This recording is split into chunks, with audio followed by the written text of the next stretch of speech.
Nah, yang tadi kan Eyang berbicara bahwa Prabu Siliwangi kan sudah memprediksi adanya hal baru yang ada di kerajaan ya. Iya. Nah, itu prediksi-prediksi beliau itu apa saja sih yang untuk kerajaan ataukah ada untuk kedepannya ini? Kan tentunya kan sekarang ini kan beliau tentunya juga mempunyai pandangan tentang Nusantara ya, benar kan ya? Nah, itu seperti apa sih apa itu peramalan apa itu namanya? Bukan ramalan. Oh, bukan ramalan, tapi lebih kepada pesan. Oh, lebih kepada pesan kepada anak cucu. Oh, iya, yang ada di Tatar Sunda pada khususnya dan Nusantara pada umumnya. Oh, iya. Nah, kalau boleh tahu pesan-pesan apa ya?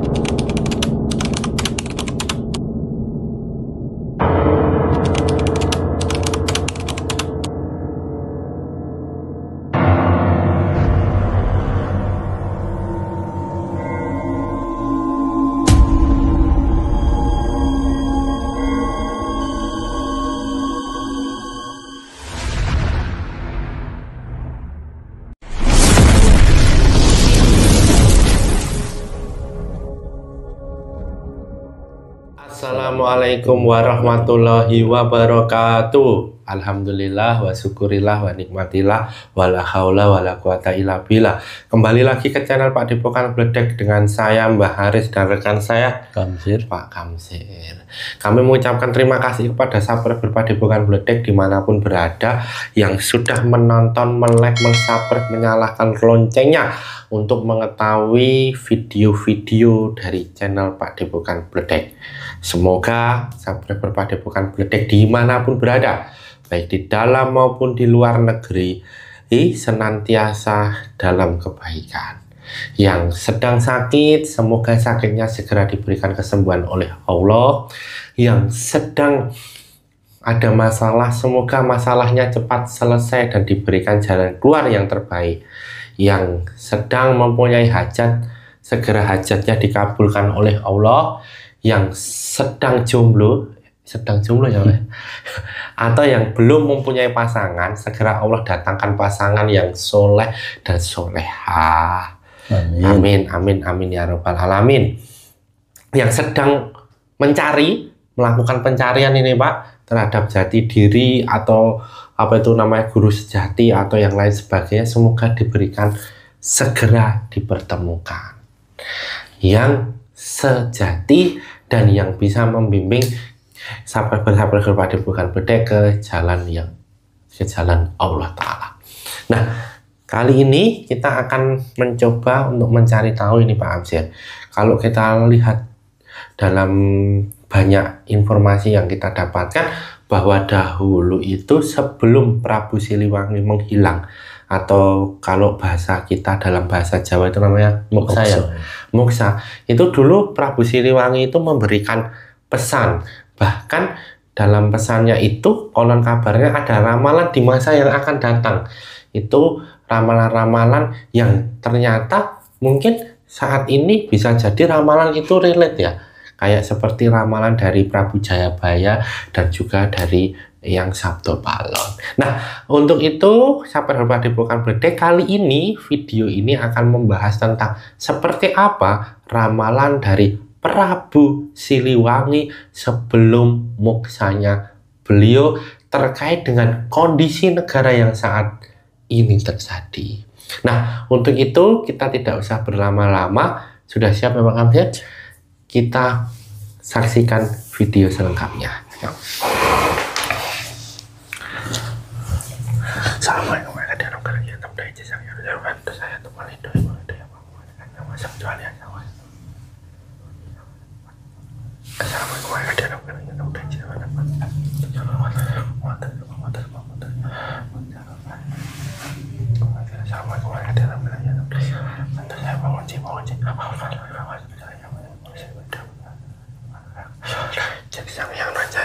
Dengan jenjang yang najaya, bantu saya menarik makhluk gaib yang mengetahui tentang adanya ramalan di zaman Prabu Siliwangi Kentaret.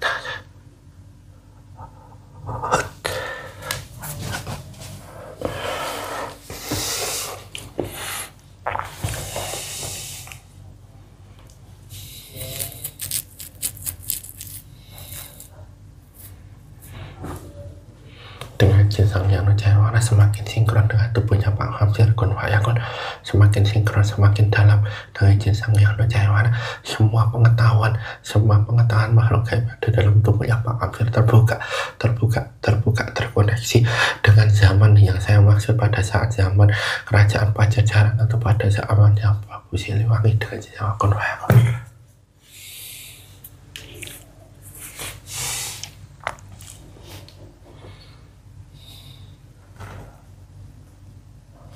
Assalamualaikum warahmatullahi wabarakatuh. Waalaikumsalam warahmatullahi wabarakatuh. Sampurasun. Oh, sampurasun. Ini boleh tahu dengan siapa saya berbicara? Saya pengikutnya Prabu Siliwangi. Oh, pengikutnya Prabu Siliwangi. Nah, berarti kalau bahasa Sunda itu apa? Eyang atau apa sih? Mbah atau apa? Kalau bahasa Sunda itu? Eyang Prabu. Oh, Eyang. Nah, kalau manggil yang lebih tua kalau bahasa Jawa kan Mbah. Kalau ini dipanggilnya apa? Eyang saja. Oh, Eyang. Nih, Eyang tadi kan sudah mengucapkan salam ya. Berarti kan Eyang sudah menjadi muslim ya. Alhamdulillah. Dan mengikuti Prabu Siliwangi ya. Iya. Nah, kalau boleh tahu syahadatnya terlebih dahulu Eyang. Bismillahirrahmanirrahim. Asyhadu an la ilaha illallah wa asyhadu anna Muhammadar Rasulullah. Alhamdulillah. Terima kasih Yang, syahadatnya berarti sudah benar muslim. Nah, ini kalau boleh tahu yang ini kan tadi pengikutnya. Nah, boleh diceritakan terlebih dahulu seperti apa?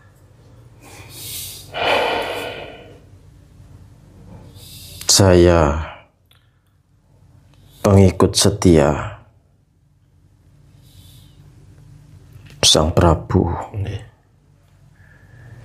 Kemanapun beliau berada, saya selalu mengikuti. Dari zaman dahulu sampai sekarang, saya selalu patuh mengikuti apa yang beliau sampaikan, apa yang beliau kerjakan, apa yang beliau titahkan kepada saya. Saya masih selalu setia mengikutinya. Alhamdulillah. Nah, kalau boleh tahu, Mbah ini berarti yang ini setia menjadi pengikut beliau sudah sejak lama ya? Ya, sudah ribuan tahun yang lalu. Sudah ribuan tahun yang lalu. Nah, berarti yang sudah tahu sebenarnya kerajaan Pajajaran yang beliau pimpin itu sejarahnya seperti apa, gambarannya seperti apa, sudah tahu ya Yang ya? Iya. Nah, itu boleh diceritakan terlebih dahulu ya? Kerajaan Pajajaran sangat besar dengan bangunan-bangunan yang mewah. Rakyat adil dan makmur. Semua tunduk patuh akan titah Baginda Prabu. Tidak ada yang merasa dirugikan dan tidak ada yang merasa ketakutan karena semua keamanan dijamin oleh beliau. Keadilan sudah tertata, merata dari atas sampai ke rakyat kecil sekalipun. Yang bertani hasilnya melimpah, jauh dari hama. Begitu juga yang menjadi para guru, yang menjadi para peternak semua merasakan keadilan dan kemakmuran sampai datangnya suatu perubahan zaman di mana terjadi perubahan. Rakyat banyak yang terpengaruh, melupakan janji-janjinya, melupakan ajaran luhurnya, sehingga terjadilah perbedaan keyakinan. Dan dari situlah awal mula keruntuhan kerajaan Pajajaran, yang mana sebenarnya semuanya sudah diketahui jauh sebelum kejadian itu. Sehingga beliau tidak kaget. Putu pun bingung, karena semuanya sudah menjadi kehendak yang kuasa.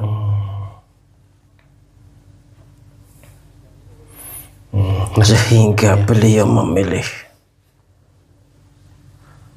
untuk menyingkir supaya tidak terjadi kehancuran maupun kesengsaraan buat rakyat. Oh iya.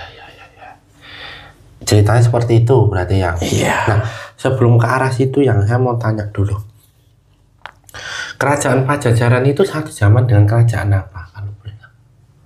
Dengan kerajaan Majapahit di Jawa. Oh. Berarti dalam kepemimpinan Prabu siapa kalau Majapahit? Prabu Hayam Wuruk. Oh, awal ya, masa awal. Iya.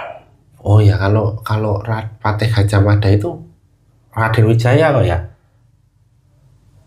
Pada saat Patih Gajah Mada itu dari sebelum Prabu Hayam Wuruk. Dari sebelum Prabu, oh ya, dari sebelum Prabu Hayam Wuruk ya? Iya. Berarti setelah itu Prabu Hayam Wuruk. Berarti di Pulau Jawa ini, berarti dulunya ada dua kerajaan besar ya Mbak? Ya. Di sebelah barat adalah kerajaan Pajajaran. Iya. Di sebelah timur, wilayah timur adalah kerajaan Majapahit. Nah, kalau boleh tahu kerajaan Pajajaran itu pusatnya di mana? Di daerah Bogor. Di daerah Bogor? Iya. Oh, dekat dong dari sini? Iya. Kenapa kok bisa di daerah Bogor ya? Suasananya lebih sesuai dengan keadaannya. Oh, ini ada hubungannya dengan letak Istana Negara yang ada di Cipanas dan Bogor nggak? Iya. Oh, ada di situ? Iya. Oh. Secara goib pasukan Baginda Prabu yang menjaga di sana. Oh. Iya. Nah, apa itu namanya? Kalau usia dari kerajaan Pajajaran sendiri nih, Eyang, kok tidak ada bukti-bukti yang begitu kuat seperti kerajaan Majapahit gitu loh, ya? Atau memang seperti apa waktu dulunya itu? Memang kami tidak terlalu menonjolkan masalah itu. Oh. Kami lebih cenderung untuk membangun jiwa. Lebih cenderung untuk membimbing rakyat. Tidak untuk melebarkan negara. Oh iya. Berarti artinya ke internal kerajaan Pajajaran ya? Iya. Nah, itu ini nggak ada rahasia nggak nama Pajajaran itu dari siapa? Dari apa? Pajajaran itu artinya sejajar. Merupakan kekuatan yang sejajar, yang sesuai dengan perintah dari Yang Maha Kuasa. Walaupun bentuk negaranya kecil, akan tetapi kekuasaannya ataupun pengaruhnya tidak kalah dengan kerajaan-kerajaan yang lebih besar pada umumnya. Dan kami akan selalu ada sampai akhir zaman pun. Kerajaan Pajajaran akan selalu ada. Ya. Berarti kalau zaman kerajaan Majapahit tetap masih kalah dengan kerajaan Majapahit dong? Secara wilayah iya. Secara wilayah. Tapi secara gaibnya tidak. Kami adalah sejajar. Dua kerajaan besar ya? Iya. Di tanah Jawa, letaknya ada di Bogor. Iya. Berarti kalau dulu kemegahannya seperti kerajaan Majapahit atau bagaimana? Iya. Kalau dibilang kemegahan, memang lebih megah kerajaan Majapahit. Tetapi untuk di wilayah kami, wilayah Sunda pada umumnya, merupakan kerajaan dengan istana yang paling mewah. Memang kami tidak menonjolkan akan kemewahan. Kami lebih cenderung untuk memperkuat jiwa.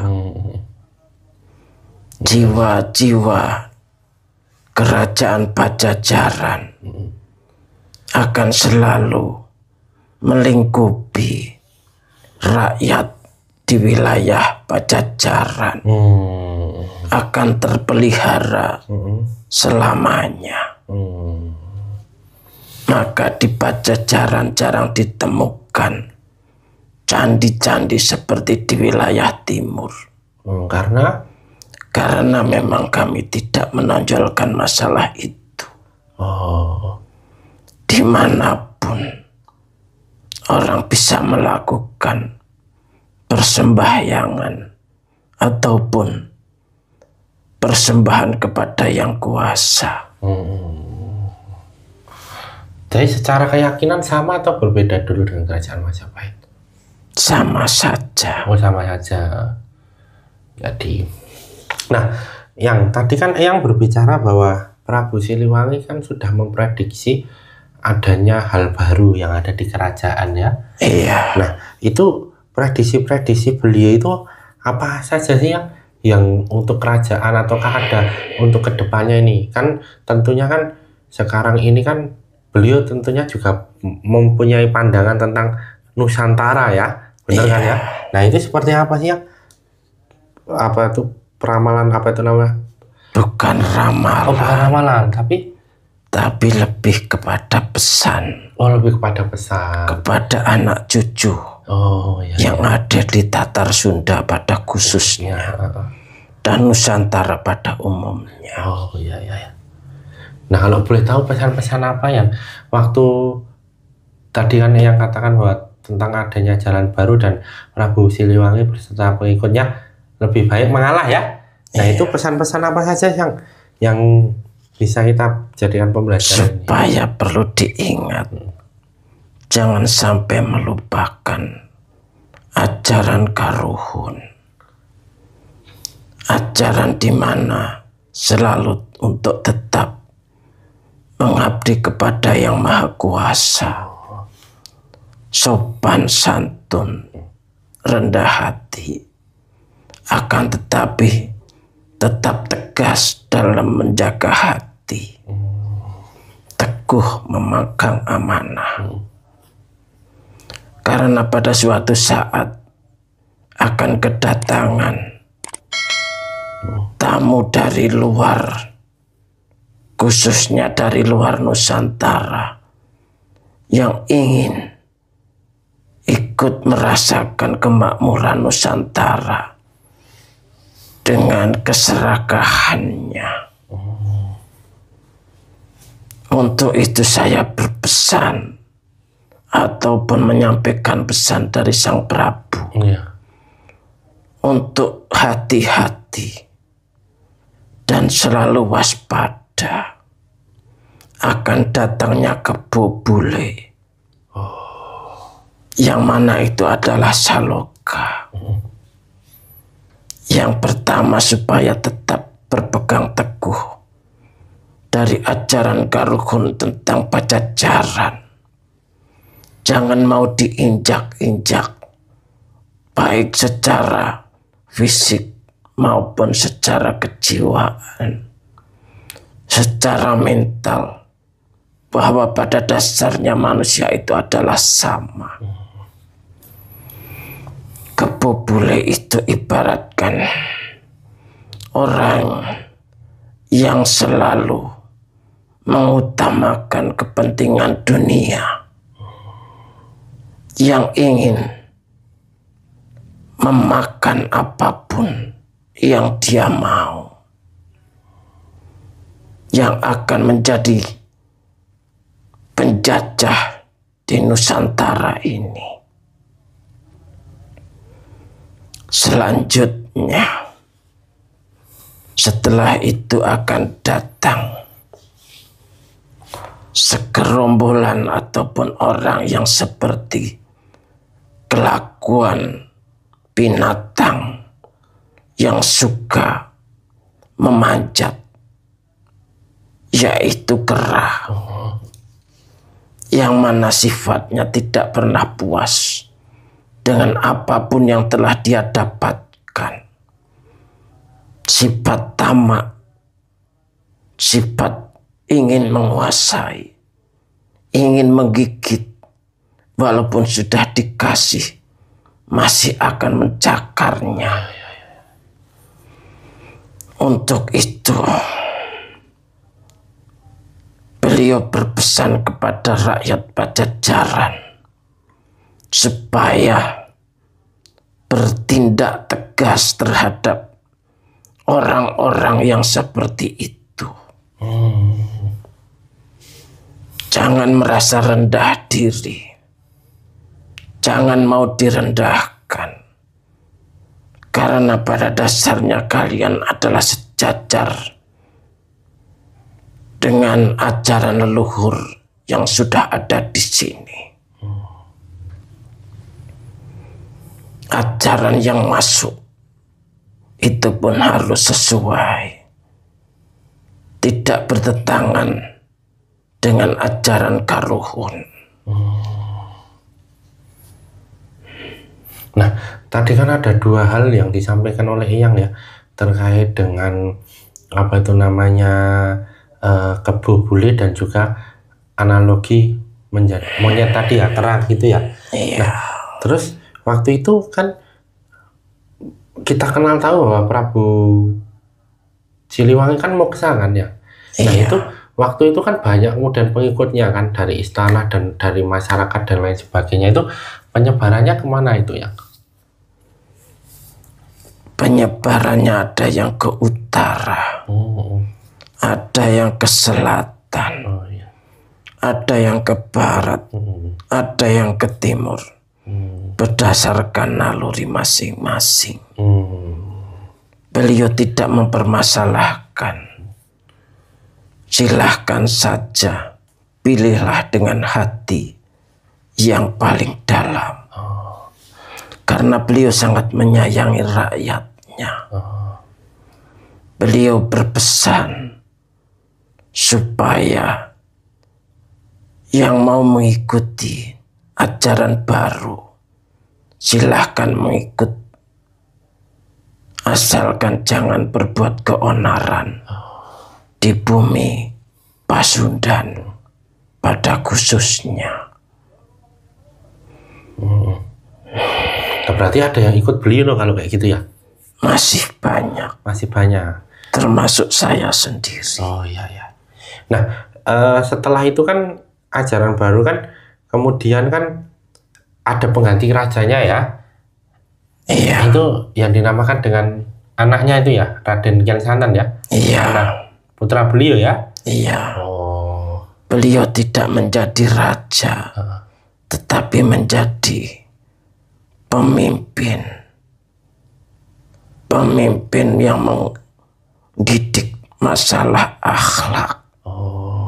Bisa dibilang menjadi guru untuk rakyat di Pajajaran. Iya.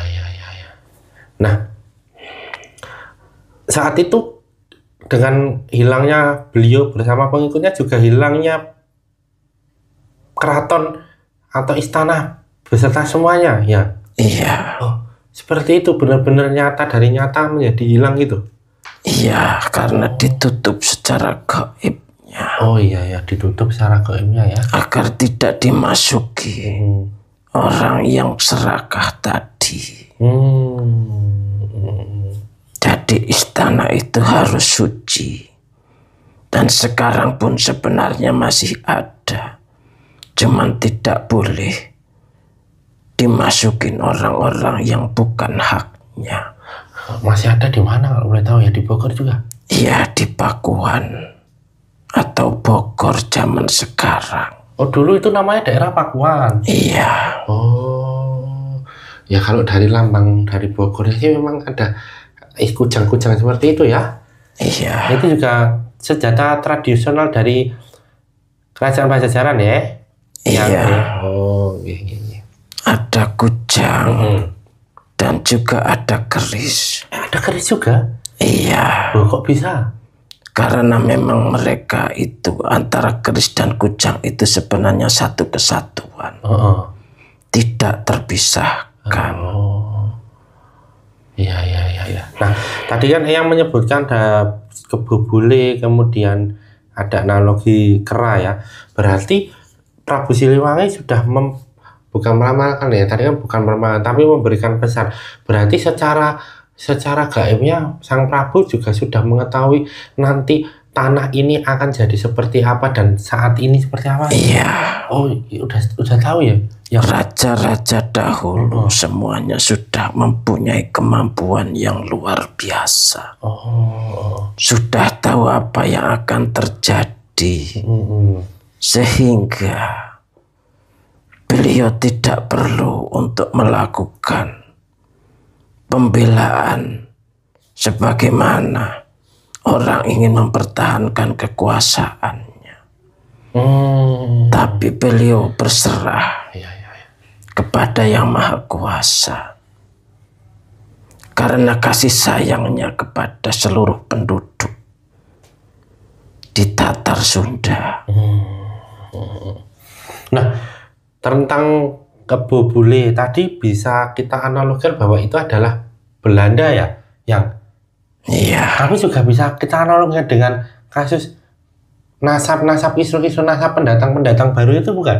Juga sama itu? Sama saja itu yang dianalogikan. Oh, itu yang dianalogikan. Yang kedua, yang kera-serangan tadi, silahkan ditafsirkan sendiri. Nah, tapi dengan kondisi sekarang ini Nusantara atau Indonesia sekarang ini kan sudah memulai membangun IKN ya, dan besok tanggal 20 Oktober itu atau 20 Oktober itu adalah pelantikan presiden baru, pergantian presiden. Tentunya kan dari kalangan Prabu Siliwangi dan raja-raja Nusantara kan sudah mengetahui hal ini kan? Sudah, ya kan? Nah, dalam pandangan secara gaib itu seperti apa sih nanti ke depannya terkait dengan pemerintahan yang baru ini?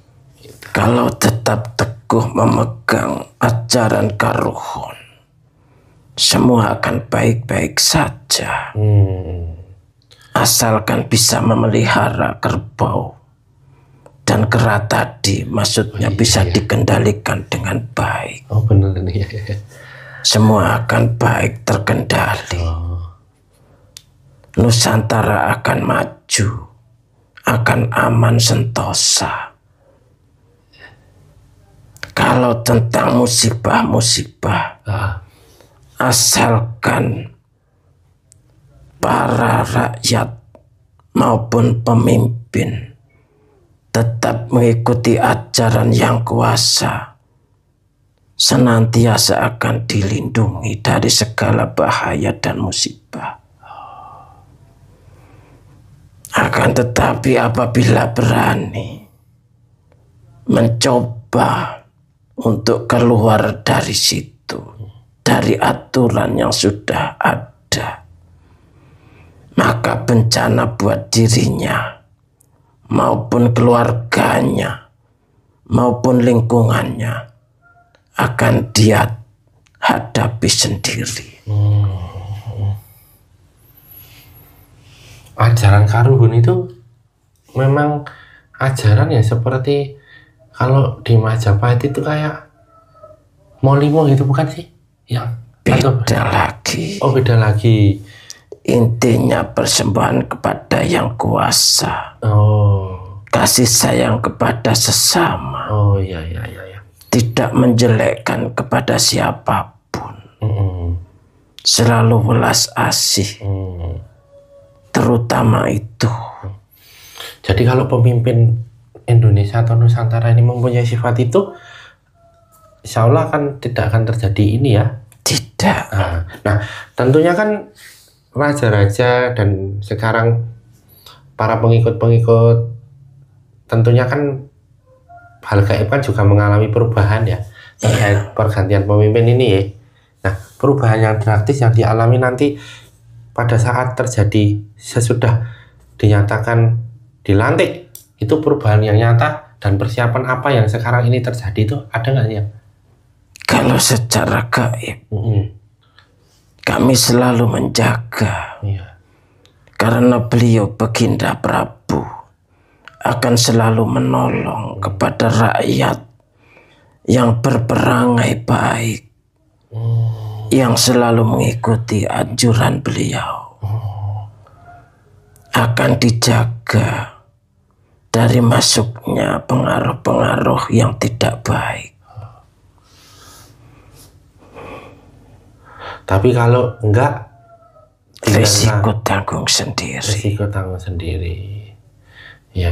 Nah, salah satu kan bahwa ibu kota itu kan juga dekat dengan, saya kira dulu ibu kota sekarang ini ya, ibu kota Jakarta ibu kota Jakarta, kalau Nusantara kan ada di Kalimantan. Nah, pada saat pelantikan kan besok kan ada di Jakarta kan, nah itu dulu kan juga masuk daerah kekuasaannya Prabu Siliwangi ya, betul ya? Kalau waktu dulu daerah itu tuh apa? Atau ada informasi nggak? Itu merupakan daerah yang sangat istimewa. Oh, gimana itu istimewanya? Secara gaibnya, memang itu wilayah yang sudah dilindungi, yang sudah dipersiapkan untuk Nusantara. Ya, nah besok waktu pelantikan Eyang dan yang lainnya bertugas seperti apa kalau boleh tahu? Baginda Prabu bersama leluhur-leluhur Nusantara akan ikut menyaksikan apa yang menjadi sumpahnya. Akan mendoakan yang terbaik. Akan tetapi apabila berani melanggar sumpahnya, kehancuran yang akan terjadi. Berarti kehancuran sesuatu itu tergantung pemimpinnya melanggar atau tidak janji itu. Iya. Karena pemimpin itu yang memegang amanah dari suatu wilayah. Dan sumpah itu disaksikan para leluhur, juga disaksikan oleh Yang Maha Kuasa. Oh ya.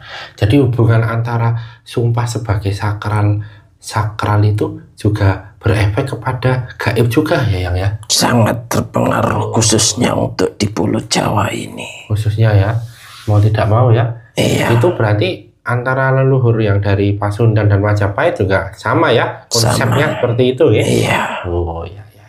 Nah, ada pesan-pesan nggak yang untuk Nusantara ke depannya ini dalam menghadapi banyak tantangan, baik di dalam maupun dari luar negeri, itu seperti apa ya? Ada pesan nggak buat kita semua?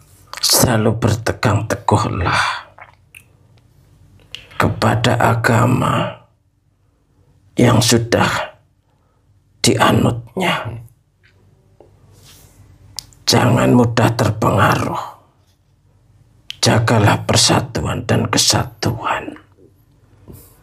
Carilah guru pembimbing rohani supaya tidak mudah dirasuki oleh pengaruh-pengaruh yang tidak baik. Terus apalagi yang kira-kira yang bisa diinikan terkait dengan bencana atau terkait dengan apa itu namanya kisruh nanti kedepannya kan kabar-kabarnya kan nanti ada huru-hara atau apa. Nah itu pesan-pesannya ada nggak ya untuk selama memegang persatuan, khususnya untuk warga Nusantara pribumi, ya, asalkan berpegang teguh pada keyakinan ajaran leluhur, akan baik-baik saja. Gejolak-gejolak itu memang pasti ada, karena itu proses pembersihan. Tetapi itu hal yang wajar. Tidak perlu terlalu khawatir. Berpegang teguh pada keyakinan. Sudah cukup seperti itu saja. Oh iya.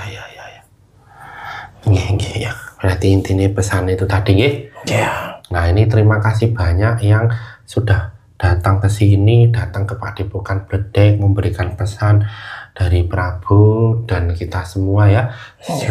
Semoga pesan yang disampaikan yang kita dapat bermanfaat untuk kehidupan berbangsa, bernegara, beragama yang ada di Nusantara ini. Ya, sekali lagi saya terima kasih dan mohon maaf apabila penyambutan dan kehadiran yang ini apa itu namanya tutur kata maupun sikap saya yang kurang berkenan ya yang sama-sama. Saya juga minta maaf ya kalau ada yang kurang sesuai dengan kehendak kalian. Oh ya, enggak apa-apa yang ini kami terima kasih banyak informasi yang sudah diberikan. Nah ini Eyang bisa kembali ke asalnya. Kalau boleh tahu tadi ditempatkan di mana Eyang? Saya di Pakuan. Oh di Pakuan. Menjaga istana di sana. Waduh, itu kalau boleh tahu letaknya di antara apa? Gunung-gunung atau dia itu? Tidak perlu tahu. Oh tidak perlu tahu. Oh ya siap. Terima kasih yang kehadirannya bisa untuk kembali ke asalnya membawa efek-efek semua dari tubuh mediator ini ya. Ya silakan yang untuk bisa keluar. Sampurasun. Assalamualaikum. Waalaikumsalam warahmatullahi wabarakatuh.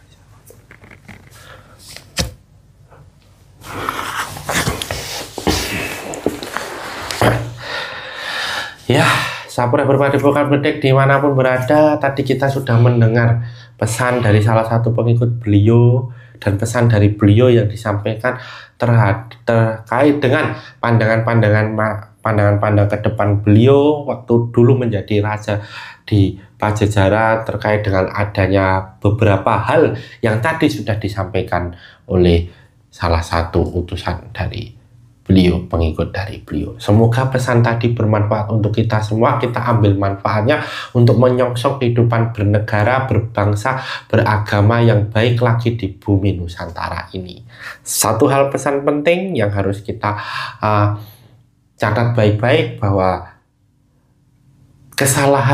kesempurnaan itu milik Allah, kesalahan milik kita sebagai manusia. Tonton video ini dari awal sampai akhir untuk mengetahui intisari, mengetahui pesan yang disampaikan sehingga ada kebermanfaatan yang bisa diambil dari video ini. Saya dan Pak Kamsir mohon maaf apabila dalam pembuatan video ini ada tutur kata maupun sikap yang kurang berkenan di hati subscriber Padepokan Bledek sekalian. Semoga subscriber Padepokan Bledek sekalian senantiasa dalam lindungan Allah Ta'ala, rezeki yang melimpah, keluarga yang sakinah mawaddah warohmah, semua hajat tersampaikan.